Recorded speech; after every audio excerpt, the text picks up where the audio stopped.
नमस्कार दोस्तों, मैं देवेंद्र पारीक स्वागत करता हूं आपका जीके बाई डीके चैनल पर। दोस्तों, आज का जो टॉपिक है वो जनरल साइंस से रिलेटेड है और जनरल साइंस का बहुत ही महत्वपूर्ण टॉपिक ध्वनि।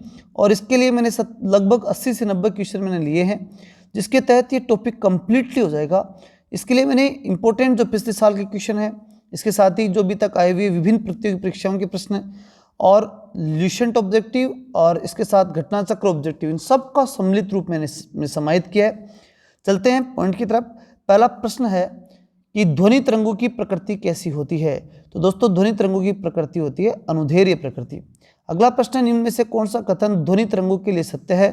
तो इसमें आएगा 0 डिग्री सेंटीग्रेड पर इसकी जो चाल है वो 332 प्रति सेकंड हो जाती है। अगला प्रश्न अपना जो आता है कि अश्रव्य तरंगों की जो आवृत्ति है वो कितनी हुआ करती है। तो 20 हर्ट्ज। अश्रव्य तरंगों की आवृत्ति 20 हर्ट्ज से कम रहती है। कम ध्यान रखिएगा, अधिक नहीं, कम। ठीक है, अश्रव्य यानी नहीं सुनता है, अर्थ कम है। पराश्रव्य की बात करें तो उनकी तरंगे वे ध्वनि तरंगे जिनकी आवृत्ति कितनी होती है, तो उनकी होती है 20 से लेकर 20 किलो हर्ट्ज से अधिक हुआ करती है। ये ध्यान रखना, 20 किलो हर्ट्ज से भी ज़्यादा हुआ करती है किसकी, पराश्रव्य तरंगों की गति। पराश्रव्य तरंगे क्या होती हैं, ये मनुष्य के द्वारा सुनी नहीं जा सकती। सबसे इंपॉर्टेंट बात है कि 20 किलोहर्ट्ज के बाद में हम सुनना संभव नहीं रहता, इसलिए सुनी नहीं जा सकती। और ये जो पराश्रव्य तरंगे होती हैं वो सबसे पहले खोजी किसने, तो पराश्रव्य तरंगों को सबसे पहले खोजा था वो गाल्टन था। इसके साथ अगला प्रश्न आता है कि शिकार या परभक्षियों या उसकी बाधाओं का पता लगाने के लिए चमगादड़ या डॉल्फिन जो है वो किस परिघटना का प्रयोग करते हैं। तो देखिए, इसके लिए वो प्रतिध्वनि का निर्धारण करते हैं। किसका निर्धारण करते हैं, प्रतिध्वनि का निर्धारण करते हैं। आगे चलते हैं अपन, कीड़ों तथा हानि पहुंचाने वाले तत्वों को घर से दूर भगाने के लिए हम कौन सी तरंगों का प्रयोग करते हैं। तो उसको भगाने के लिए हम अल्ट्रासाउंड तरंगों का प्रयोग करते हैं। नेक्स्ट प्रश्न पर देखते हैं कि ध्वनि का तारत्व यानी पिंच किस पर निर्भर करता है। तो देखिए, ये निर्भर करता है आवृत्ति के ऊपर निर्भर करता है। ठीक है, ये किस पे निर्भर करता है, आवृत्ति के ऊपर निर्भर करता है। नेक्स्ट चलते हैं अपन, अगला प्रश्न जो आता है अपना वो आता है कि विमानों की आंतरिक भागों की सफाई करने के लिए कौन सी चीज काम में ली जाती है। विमानों के आंतरिक भाग को साफ करने के लिए पराश्रव्य तरंगे काम में ली जाती हैं। अगला प्रश्न आता है, किसी औसत वयस्क व्यक्ति के लिए ध्वनि की श्रव्य सीमा कितनी होती है, मतलब एक जो वयस्क व्यक्ति है वो कितनी ध्वनि तक सुन सकता है। तो देखिए, वो 20 हर्ट्ज से लेकर के 20,000 हर्ट्ज तक सुन सकता है। एक औसत व्यक्ति की अगर हम बात करें तो वो इतनी सुन सकता है, 20 हर्ट्ज से लेकर 20,000 हर्ट्ज तक सुन सकता है। अगला प्रश्न देखिए, ध्वनि की जो आवृत्ति है यानी वी, तरंग दैर्घ्य और उसके बाद चाल, तो इनको हम किस संबंध से स्थापित कर सकते हैं। तो देखिए, इसमें जो है वो हम संबंध स्थापित करेंगे, v यानी चाल बराबर डेल्टा बटा जो है v। आवृत्ति का मतलब है यहाँ ये v और वहाँ चाल का मतलब जो है वो आपके सामने यहाँ तीनों दिखाए हुए हैं, आवृत्ति, तरंग दैर्घ्य और चाल, और उनके अनुपात के अंदर ही नीचे बताया इसने। तो ये पहला ऑप्शन आपका सही है। नेक्स्ट चलते हैं अपन इसमें, अगला है, चंद्रमा पर धरातल से दूर विस्फोट सुनाई नहीं पड़ता। किस पे सुनाई नहीं पड़ता, चंद्रमा के ऊपर जो सुनाई नहीं देता। तो क्या रीजन हो सकता है इसका, तो इसका रीजन है वायुमंडल की अनुपस्थिति। अगर वायुमंडल होता तो ये चीज नहीं होती। अगला प्रश्न है, चमगादड़ अंधेरे में उड़ सकती है, क्यों भाई, क्या रीजन है, चमगादड़ अंधेरे में कैसे उड़ पाती है। तो उसका रीजन जो है वो है वे अति तीव्र ध्वनि तरंगे पैदा करती हैं और उसका नियंत्रण भी वो करती हैं, और इस कारण से जो है वो अंधेरे में भी उड़ जाती हैं, उन्हें मालूम पड़ जाता है कि दीवार कहाँ पर है।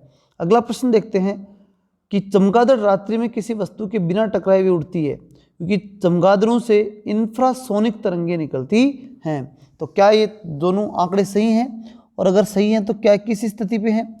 तो देखिए, ये इसमें ए आंकड़ा तो बिल्कुल सही है, अपने पढ़ा है भी, लेकिन आर जो है, जो इंफ्रासोनिक तरंगे वो नहीं निकालती हैं। कौन से निकालती हैं, ये भी अपन ने थोड़ी देर पहले पढ़ा है। तो देखिएगा, इसका उत्तर आएगा सी। ठीक है, नेक्स्ट प्रश्न देखते हैं, वायु में ध्वनि की चाल 332 मीटर प्रति सेकंड होती है। यदि दाब बढ़ा करके दुगना कर दिया जाए तो ध्वनि की चाल कितनी होगी?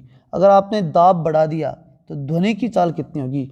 तो इसका उत्तर होगा 332 मीटर प्रति सेकंड ही रहेगी। आगे चलते हैं अपन। निम्न द्रव्यों में से ध्वनि सबसे तेज यात्रा करती है? कौन सी चीज के अंदर सबसे तेज ध्वनि यात्रा करती है? स्टील में, वायु में, निर्वात में या फिर जल में? तो दोस्तों सबसे तेज जो गति करती है ध्वनि वो स्टील में गति करती है, ध्यान रखिएगा, निर्वात में मत कर देना। आगे चलते हैं। बादलों की बिजली की चमक से के काफी समय बाद बादलों के गर्जन सुनाई देता है और इसका रीजन क्या है?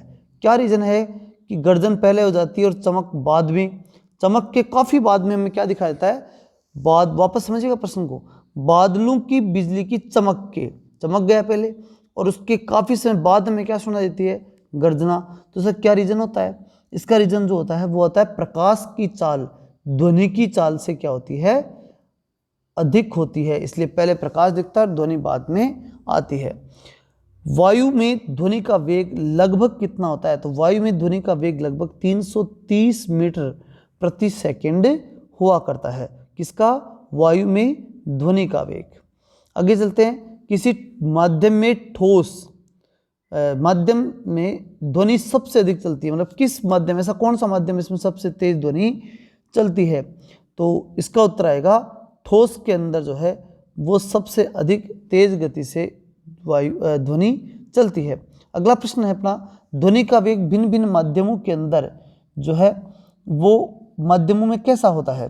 तो भिन्न भिन्न माध्यम जो होते हैं उनमें भिन्न भिन्न होता है और ठोस में सबसे अधिक होता है। ठीक है, तो इसका उत्तर आ जाएगा अपना बी। नेक्स्ट प्रश्न है, लगभग 20 डिग्री सेंटीग्रेड के तापक्रम पर किस माध्यम में ध्वनि की गति अधिकतम होती है? गति किस माध्यम में सबसे ज्यादा होती है? तो होती है लोहे के अंदर। अभी थोड़ी देर पहले अपन ने चर्चा की थी, वापस सुन लीजिए। अगर तापमान आपने 20 डिग्री सेंटीग्रेड रखा तब की स्थिति है, लगभग 20 डिग्री सेंटीग्रेड तापक्रम के ऊपर किसी माध्यम में ध्वनि की सबसे अधिक गति होती है, लोहे में सबसे अधिक गति होती है। निम्न में से कौन सा एक कथन सही नहीं है? कौन सा ऐसा कथन है जो सही नहीं है? तो आर्द्रता के बढ़ने पर वायु में ध्वनि का वेग कम हो जाता है, ये बात बिल्कुल गलत है। उससे पहले अगर हम सही को देखें तो तापमान के बढ़ने पर वायु में ध्वनि का वेग बढ़ता है। वायु में ध्वनि का वेग दाब के ऊपर निर्भर नहीं करता है कभी भी, और आर्द्रता के बढ़ने पर वायु में ध्वनि का वेग कम हो जाता है, ये बात गलत है। आर्द्रता के बढ़ने पर वायु में ध्वनि का वेग ज़्यादा होता है, कम कभी भी नहीं होता है, इसलिए ये प्रश्न इसका, ये पॉइंट इसका गलत है। आयाम और आवृत्ति में परिवर्तन से वायु में ध्वनि का वेग प्रभावित नहीं होता है, ठीक है ना, ये बात भी बिल्कुल सही है। आयाम और आवृत्ति से कोई इफेक्ट नहीं पड़ता। अगला आता है, वायु में ध्वनि का वेग कैसा होता है? तो वायु में जो ध्वनि का वेग है वो किस प्रकार का होता है? तो देखिएगा इसके अंदर वायु में ध्वनि का वेग तापमान के घटने से घटता है। वायु के अंदर ध्वनि का जो वेग है ना, वो तापमान अगर हमने घटा दिया तो निश्चित रूप से घटेगा। अगला प्रश्न देखते हैं अपन, 25वां प्रश्न अपना है कि रेलगाड़ी के इंजन से निकली भाप पहले दिखाई पड़ती है और सीटी बाद में सुनाई पड़ती है। ठीक है, भाप पहले जाती है और सीटी बाद में। प्रकाश तरंगों की चाल की तुलना में ध्वनि तरंगों की चाल बहुत ही कम होती है। तो यहाँ इसका जो प्रश्न है इसको एक बार वापस देखिएगा। रेलगाड़ी के इंजन से निकली भाप पहले दिखाई पड़ती है और सीटी बाद में सुनाई पड़ती है। कारण क्या है इसका? तो इसने कारण बताया कि प्रकाश तरंगों की चाल की तुलना में ध्वनि तरंगों की चाल कम होती है। तो ऐसे में इसका जो पहला है वो बिल्कुल सही है। ए और आर दोनों सही है और ए आर की जो है, आर जो है वो ए की व्याख्या भी कर रहा है। आगे चलते हैं, पराध्वनिक विमान उड़ते हैं। तो पराध्वनिक जो विमान हैं वो उड़ते हैं ध्वनि की चाल से अधिक चाल से उड़ते हैं। ठीक है, ध्वनि की चाल से भी ज़्यादा चाल से वो उड़ते हैं, इसमें उत्तर आएगा अपना सी। उसके बाद अपन चलते हैं 27वां जो क्वेश्चन है वो कहता है कि वस्तु के वेग तथा उसी माध्यम में एवं उन्हीं परिस्थितियों में ध्वनि के वेग के अनुपात को कहते हैं। ध्वनि का जो वेग का जो अनुपात है ना, उस अनुपात को हम क्या कहेंगे? देखिएगा इसमें इस प्रश्न 27वां जो प्रश्न अपना उसके अंदर रहेगा मेघ संख्या, उसे क्या कहते हैं? मेघ संख्या कहते हैं। वापस देख लीजिए, वेग वस्तु के वेग तथा उसकी उसी माध्यम में एवं उन्हीं परिस्थितियों में ध्वनि के वेग के अनुपात को कौन संख्या कहते हैं? मेघ संख्या कहते हैं। मेघ अंकों का प्रयोग वेग के संबंध में किया जाता है। ठीक है, मेघ अंक जो होते हैं उनका प्रयोग जो है वो वेग के संबंध में किया जाता है। कहाँ पर? वायुयान के अंतर्गत। ठीक है, तो ये भी आपको ध्यान रखना है, मेघ अंकों का प्रयोग वायुयान में ज़्यादा किया जाता है। ध्वनि या ध्वनि प्रदूषण मापा जाता है। ध्वनि का जो प्रदूषण है वो किसके तहत मापा जाता है? तो ये मापा जाता है, ध्वनि और ध्वनि का जो प्रदूषण वो डेसिबल में मापा जाता है, दोनों ही चीज़ें। साधारण बातचीत से के ध्वनि की तीव्रता होती है। साधारण जब हम बातचीत करते हैं तो ध्वनि की तीव्रता कैसी होती है? तो देखिए, साधारण ताप जो है उसमें 30 से 40 डेसिबल होती है। अगला प्रश्न आता है अपना कि ध्वनि की वह विशेषता जो एक मादा ध्वनि को नर ध्वनि से भिन्न करती है, तो उससे क्या कहलाती है? तो ये तारत्व कहलाती है। ठीक है, मादा ध्वनि को जो है नर ध्वनि से अलग करने वाली चीज़ तारत्व कहलाती है। अगला प्रश्न अपना आता है, वो आता है कि ध्वनि के किस लक्षण के कारण कोई ध्वनि मोटी और कोई ध्वनि जो है वो पतली दिखाई देती है, सुनाई देती है? तो वो भी रीजन क्या हो गया इसका? तारत्व हो गया, पिंच हो गया। अगला प्रश्न अपना जो आता है वो आता है कि पुरुषों की अपेक्षा महिलाओं की आवाज़ अधिक तीक्ष्ण होती है, क्योंकि महिलाओं की आवाज़ में क्या होता है? वही प्रश्न है, तारत्व अधिक होता है। ठीक है, ये प्रश्न इंपॉर्टेंट है, इनका थोड़ा ध्यान रखिएगा। आगे चलते हैं अपन। 34वां जो क्वेश्चन है अपना वो ये कह रहा है कि एक युवक पुरुष की आवाज़ की तुलना में छोटे बच्चे की आवाज़ अधिक प्रिय क्यों लगती है? क्या रीज़न हो गया उसका? ठीक है, तो उसका भी रीज़न क्या होता है? तारत्व वाली चीज़ आती है, इसलिए इसको देख लीजिए एक बार। ये से कह रहा है कि बच्चे की आवाज़ का पुरुष का जो तारत्व है वो पुरुष की आवाज़ के तारत्व की तुलना में अधिक होता है। मतलब तारत्व होने का मतलब ही क्या है? पतला होना। आवाज़ कैसी होगी? पतली होगी। ठीक है, ये इस बात को आपको ध्यान रखना है। नेक्स्ट अगला प्रश्न आता है कि स्त्रियों की आवाज़ पुरुषों की अपेक्षा में पतली होती है, क्योंकि स्त्रियों की आवाज़ वही बात है। देखिए, तारत्व वाली जो चीज़ है ना, इसको तो आप कंफर्म रखना है, इसमें से प्रश्न आएगा। अब इसमें ये चीज़ और ध्यान रखनी है आपको, एक क्या, वापस से देख लीजिए इसमें क्या कह रहा है ये, एक सेकेंड। ये स्त्रियों की आवाज़ पुरुषों की अपेक्षा पतली होती है, क्योंकि स्त्रियों की आवाज़ जो है वो कैसी होती है? तो स्त्रियों की जो आवाज़ है उसकी आवृत्ति अधिक होती है। क्या होती है? आवृत्ति जो है वो अधिक होती है। इस चीज़ का आपको ध्यान रखना है। अच्छा, उससे पहले आगे चलें, उससे पहले आपसे निवेदन है कि अगर आपने अभी तक हमारे चैनल को सब्सक्राइब नहीं किया तो प्लीज़ सब्सक्राइब कर दीजिए। जी हाँ, thank you. Bell icon press कर दीजिए, धन्यवाद। और देखते रहिए लगातार, अभी चल रहे अपन। नेक्स्ट जो क्वेश्चन अपना आता है कि यदि सितार और बांसुरी पर एक ही स्वर बजाया जाए तो उसमें जो उत्पन्न ध्वनि है उसका भेद निम्नलिखित में अंतर के कारण किया जा सकता है। तो किस अंतर के कारण से किया जा सकता है? तो केवल ध्वनि की गुणवत्ता, क्या आएगा इसमें? केवल ध्वनि की गुणता के कारण से अलग किया जा सकता है। निम्नलिखित में से कौन सा एक जो है वो ध्वनि, कौन सा एक वायु में ध्वनि तरंगों द्वारा उत्पादित नहीं होता है? ठीक है, तो ये कौन सा उत्पादित नहीं होता है? इसमें आएगा अपना ध्रुवण के कारण से उत्पादित नहीं होता है। चलते हैं अपन आगे। 38वां जो प्रश्न है अपना वो है कि ध्वनि तीव्रता के डेसिबल में वह अधिकतम सीमा जिसके ऊपर व्यक्ति सुन ही नहीं सकता, तो वो कौन सी होती है? तो वो जो हुआ करती है वो होती है 95 डेसिबल। ठीक है ना, 95 डेसिबल जो होती है उसके ऊपर व्यक्ति सुन नहीं सकता। नेक्स्ट है, निम्न में से किसके द्वारा सबसे अधिक ध्वनि प्रदूषण होता है? तो सबसे ज़्यादा ध्वनि प्रदूषण जो है वो हवाई जहाज की उड़ान जब भरती है ना, उससे सबसे ज़्यादा होती है। ना मोटर गाड़ी से, ना रेलवे इंजन से, ना पॉप म्यूजिक से। सबसे ज़्यादा जो है वो जब हवाई जहाज उड़ती है तब भयंकर आवाज़ आती है। अगला प्रश्न जो अपना आता है कि नज़दीक आती रेलगाड़ी की सीटी की आवाज़ बढ़ती जाती है जबकि दूर जाती रेलगाड़ी के लिए ये घटती जाती है। ये किसका उदाहरण है? ठीक है, ये उदाहरण जो है वो किस चीज़ का है? तो डॉपलर प्रभाव बोलते हैं इसे। क्या कहते हैं? डॉपलर। नज़दीक आ रही है तो सीटी की आवाज़ बढ़ती जाती है और दूर जाती है तो रेलगाड़ी जो है उसके लिए वो घट जाती जो दूर जा रही है रेलगाड़ी उसके लिए वो घट जाती है। तो ये डॉपलर प्रभाव कहा जाता है। अगला प्रश्न आता है अपना कि एक अंतरिक्ष यात्री अपने सहपाठी को चंद्रमा की सतह पर सुन नहीं सकता। ठीक है, क्यों नहीं सुन सकता, ऐसा क्या रीजन है कि वो चंद्रमा की सतह पे नहीं सुन सकता? तो ध्वनि प्रचारित करने का माध्यम इसका नहीं होता है, इसलिए जो है वो नहीं सुन सकता। मतलब ध्वनि जाए किसके माध्यम से? तो चाहे वो अंतरिक्ष में बैठा हुआ दो व्यक्ति हो, आपस में एक दूसरे की आवाज़ नहीं सुन सकते, क्योंकि ध्वनि प्रचारित का जो माध्यम है वो ही वहाँ पर नहीं पाता। तो कौन सी प्रक्रिया प्रकाश और ध्वनि दोनों के अंदर घटित होती है? ऐसी कौन सी प्रोसेस है जो प्रकाश में भी और ध्वनि में भी दोनों में ही घटित होती है? तो इसका उत्तर आएगा दोस्तों वो है ध्रुवण। ध्रुवण जो है वो प्रकाश और ध्वनि दोनों में घटित नहीं होता है। ठीक है, ध्रुवण नहीं होता है। आगे चलते अपन। चिल्लाते समय व्यक्ति हमेशा हथेली को मुंह के समीप रखते हैं। चिल्लाते समय व्यक्ति हमेशा हथेली को मुंह के समीप रखते हैं, क्यों रखते हैं? ऐसा क्या कारण है? तो उस स्थिति में ध्वनि ऊर्जा सिर्फ एक दिशा में इंगित होती है, मतलब एक निश्चित पॉइंटेड रूप से आगे की तरफ जाती है, इसलिए मुंह के ऊपर लगा करके फिर उसको चिल्लाया जाता है, ऐसे ज़्यादा दूर तक जाए। उसके बाद आती है बात कि डेसिबल का प्रयोग निम्नलिखित में से किसके मापने के लिए किया जाता है? तो डेसिबल का प्रयोग जो है वो ध्वनि को मापने के लिए, क्योंकि ध्वनि का ही जो है वो मात्रक है डेसिबल, तो ध्वनि को मापने के लिए काम में लिया जाता है।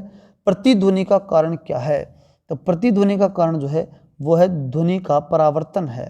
ठीक है, प्रतिध्वनि का कारण क्या है? ध्वनि का परावर्तन। अगला प्रश्न आता है स्पष्ट प्रतिध्वनि सुनने के लिए परावर्तक तल और ध्वनि स्रोत के बीच न्यूनतम दूरी होनी चाहिए।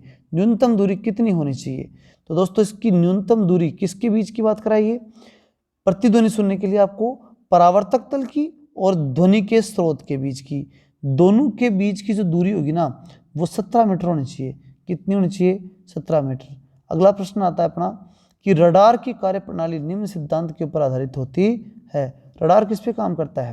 तो दोस्तों रडार काम करता है, वो करता है रेडियो तरंगों के परावर्तन के ऊपर काम करता है। अगला प्रश्न आता है अपना 48वां जो प्रश्न है उसमें किसी प्रतिध्वनि को सुनने के लिए मूल आवाज और प्रतिध्वनि के बीच का समय अंतराल क्या होना चाहिए? मूल आवाज में और प्रतिध्वनि के बीच के अंतराल जो है बहुत ही महत्वपूर्ण प्रश्न है दोस्तों, इसको ध्यान से देखना। तो वो होनी चाहिए 1/10 सेकंड से अधिक होनी चाहिए। नेक्स्ट प्रश्न आता है अच्छे ऑडिटोरियम की दीवारें छत व फर्श किसी रेशेदार पदार्थ कालीन, ग्लास, फाइबर आदि से ढके रहते हैं और इसका उद्देश्य क्या है? ऐसा क्यों किया जाता है? ठीक है, तो इसका रीजन जो है वो ध्वनि का अवशोषण करके प्रतिध्वनि को रोकने के लिए ऐसा किया जाता है, जिससे वापस प्रतिध्वनि जो है वो बन करके नहीं आए। 50वां जो अपना प्रश्न है वो ये कह रहा है कि ध्वनि का प्रभाव मानव के कान में कितने समय तक रहता है? तो ध्वनि का प्रभाव मानव के कान के अंदर जो है वो 1/10 सेकंड तक रहता है।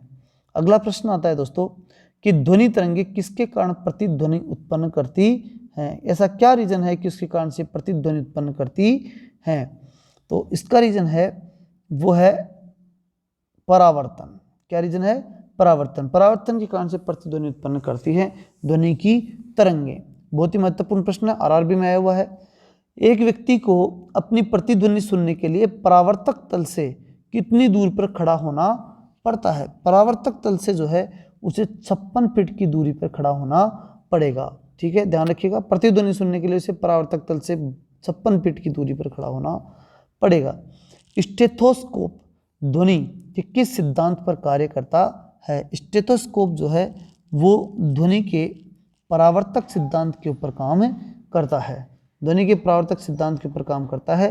फिर अगला आता है प्रतिध्वनि तरंगों के कारण, मतलब किसके कारण से उत्पन्न होती है? प्रतिध्वनि जो है वो किसके कारण से उत्पन्न होती है? तो परावर्तन के कारण से। ठीक है, परावर्तन जो है उसके कारण से उत्पन्न होती है। अगला प्रश्न है सोनार अधिकांशतः प्रयोग में लाया जाता है। सोनार जो है वो अधिकांशतः किसके लिए प्रयोग में लाया जाता है? तो ये प्रयोग में लाया जाता है नौ संचालन के लिए प्रयोग में लाया जाता है। अगला प्रश्न जो आता है कि अनुरणन काल तथा हॉल के आयतन के बीच संबंध का प्रतिपादन किसने किया? अनुरण काल, वापस सुन लीजिए इस प्रश्न को ध्यान से देखिएगा।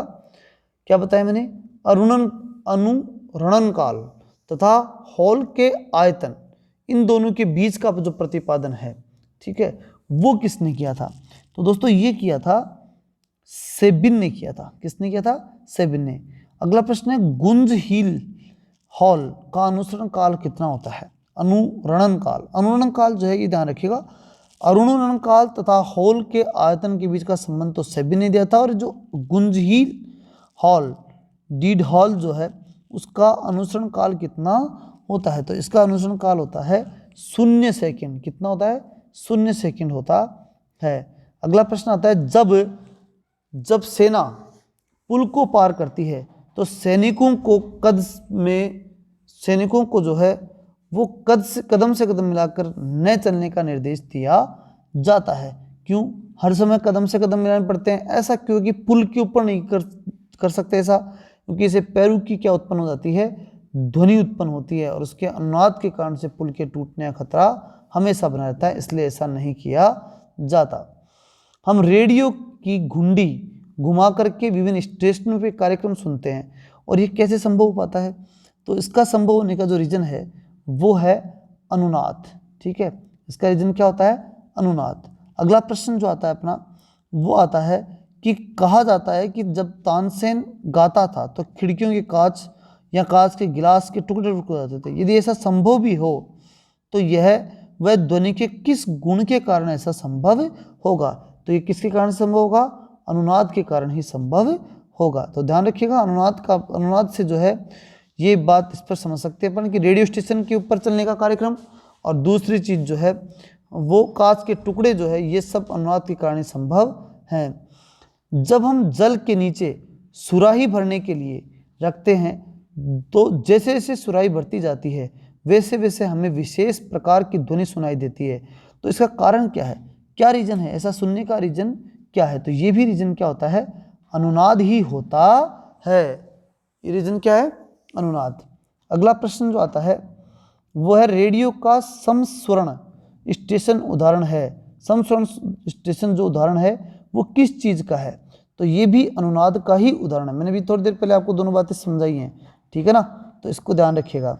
अगला प्रश्न जो आता है अपना वो आता है कि जब किसी स्थान पर 2 लाउड स्पीकर साथ बजाते हैं तो किसी स्थान विशेष पर बैठे श्रोता को इसकी ध्वनि सुनाई नहीं देती, और इसका रीजन क्या होता है? तो इसका जो रीजन होता है वो होता है व्यतिकरण। क्या होता है? व्यतिकरण होता है। ये भी ध्यान रखना आपको, ठीक है? व्यतिकरण के कारण से 2 लाउड स्पीकर एक साथ बजाने से वो किसी विशेष स्थान के व्यक्ति को सुनाई नहीं देते हैं। अगला है समुद्र के स्थान स्थान पर ऊंचे प्रकाश लाइट हाउस बनाए जाते हैं जहाँ से बड़े बड़े सायरन बजाकर के जहाजों को संकेत देता है। कभी कभी जहाज नीरव क्षेत्र साइलेंस जोन में पहुंच जाते हैं जहाँ सायरन की ध्वनि सुनाई नहीं देती। ये नीरव क्षेत्र ध्वनि तरंगों के किस गुण के कारण से निर्मित होते हैं? ऐसा किस कारण से होता है? किस कारण से? तो ये भी क्या होता है? व्यतिकरण ही होता है। अगला है जब हम कमरे के अंदर बैठे रहते हैं तो यद्यपि हम बराबर के कमरे में बातचीत करने वाले व्यक्ति को देखते तो नहीं है परंतु उसकी आवाज़ अवश्य सुन लेते हैं। अब इसका कारण क्या है? ठीक है, तो इसका रीजन जो है वो क्या है? विवर्तन। वो कारण होता है विवर्तन। ठीक है, तो 2 बातें अपन ने, एक तो व्यतिकरण, एक विवर्तन, एक अनुनाद, ये 3 चीज़ें अपन ने यहाँ पर समझी हैं। किसी ध्वनि स्रोत की आवृत्ति में होने वाले उतार चढ़ाव को क्या कहते हैं? ध्वनि स्रोत की जो आवृत्ति होती है उसमें होने वाला जो उतार चढ़ाव है उसे क्या कहते हैं? तो इसे डॉपलर प्रभाव कहते हैं। डॉपलर प्रभाव का संबंधित है, किस चीज़ से संबंधित है डॉपलर प्रभाव? तो ये संबंधित है ध्वनि से। ठीक है, डॉपलर प्रभाव ध्वनि से संबंधित है। बहुत महत्वपूर्ण प्रश्न है, ध्यान रखिएगा। पास आती रेलगाड़ी की सीटी की आवृत्ति या तीक्ष्णता बढ़ती जाती है, ऐसा किस घटना के कारण से होता है? तो ये जो होता है वो भी डॉपलर प्रभाव के कारण ही होता है। अगला प्रश्न जो आता है वो है कि आर्द्र वायु से ध्वनि का वेग शुष्क वायु की तुलना में अधिक होता है। तो और इसका रीजन क्या है? तो इसका रीजन जो है वो है शुष्क वायु की तुलना में घनत्व कम होता है। अगला प्रश्न है कि निम्नलिखित कथनों में से कौन सा सही है? ध्वनि का जो वेग है, ध्वनि का वेग वो ठोस में अधिक और गैस में क्या होता है? न्यून होता है। ठोस में अधिक और गैस में न्यून